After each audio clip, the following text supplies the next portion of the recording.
Welcome to the Behind the Board on production techniques. We're going to be talking about drums right now.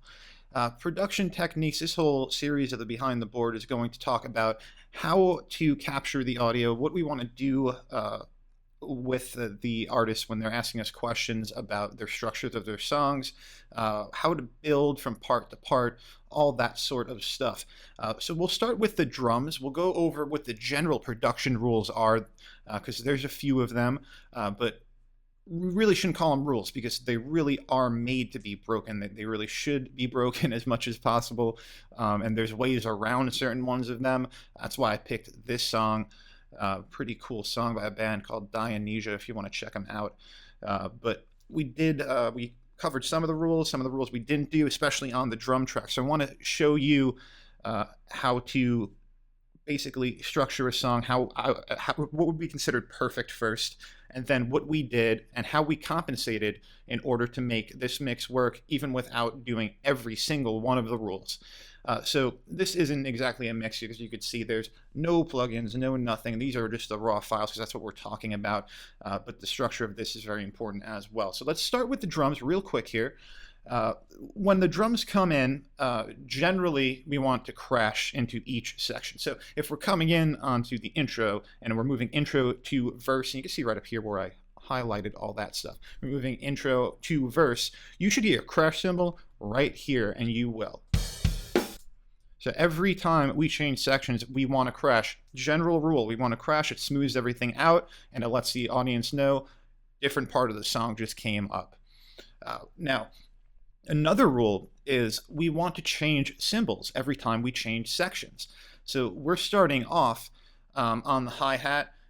And in the verse, we can move maybe to the ride cymbal, or you can move the right hand that would be on the ride cymbal over to the floor tom and ride on that. Whatever it might be, you want to move your cymbal placement over and over. So whatever the drummer's right hand, if he's righty, left hand, if he's lefty, is playing all the cymbals. In this song, we did that in some places. In other places, we didn't. We didn't need to do it everywhere because we lifted with other instruments.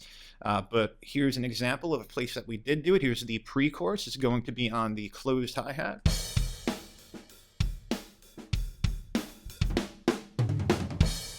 And now we're about to hit the chorus.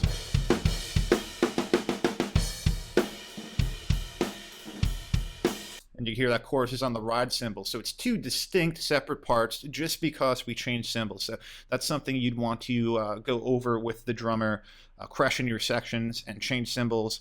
That's your general thought. It can work, it cannot work. It's something that if he doesn't want to do it, you're going to have to give some compensation somewhere else with the guitar lines, keyboards, whatever you might be working with.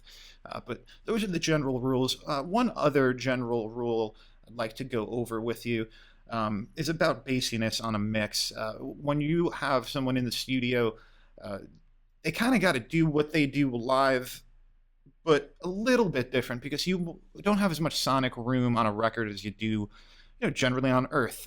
On a record, you're kind of limited, and if you have too much bottom end going on because of too many instruments playing bassy stuff, it gets real hard to mix. So one rule I like to ask the drummers to do is when they're doing a build, a floor tom snare drum build, so they build up just maybe eighth notes, quarter notes, whatever it might be, they start low, start building it up.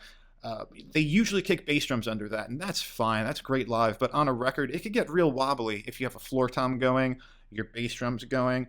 During a build, usually the guitars are muted, which brings a lot of bass out. Your bass is playing through. So you could wind up with a part of the song that gets real difficult. So I just asked that drummer, hey, don't kick the bass drums. We don't need it. The floor tom and snare drum will be enough, and everything else will fill in. And you don't get that wobbliness just because you don't have that many instruments. We took one instrument out that was in that bass range that didn't need to be there, wasn't really serving any purpose for the build. So that's something you might want to go over with the drummers as well. So crash into sections, change cymbals each section, and think about the sonics on the record rather than live. So that's what I want to get across on producing drums, the techniques for doing that. You could take a look through this. You'll see we didn't use every rule. Even for my intro to verse, we're on the same cymbal. He tightens up the hi-hat during the pre-chorus. We get a good release onto the ride during the chorus.